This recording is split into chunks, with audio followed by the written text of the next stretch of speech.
And that's a real shame. If you need any evidence, look no further than the GT4 Stinger concept here at the Detroit Auto Show. It uses a 2-liter turbocharged 4-cylinder engine to send 315 horsepower to the rear wheels via a 6-speed close-ratio manual transmission. Now, that's the same engine that you'd find in the Gen Coupe 2.0T, but the similarities pretty much stop there. You see, this car rides on a custom chassis with an independent double wishbone suspension. It's also quite a bit lighter than the production Gen Coupe at just under 2,900 pounds.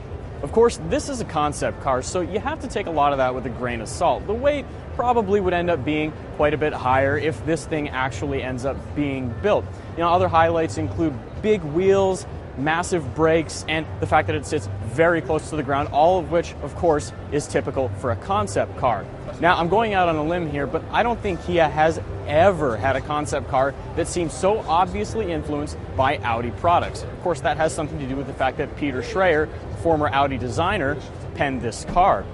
For example, the front end looks directly lifted and like a miniature version of the R8. Going along to the sides, you can also see influences from both the A5, the A7, and even the recent Sport Quattro concept. But bringing things back to reality, this thing is shorter than a Forte sedan and wider than Kia's Cadenza, so you kind of get the idea that the only measurements that are likely to be real have to do with the engine's displacement and the horsepower. Chances are the custom chassis is nothing more than a one-off, but maybe, just maybe, we're getting a first early peek at what will ultimately become the new Genesis Coupe and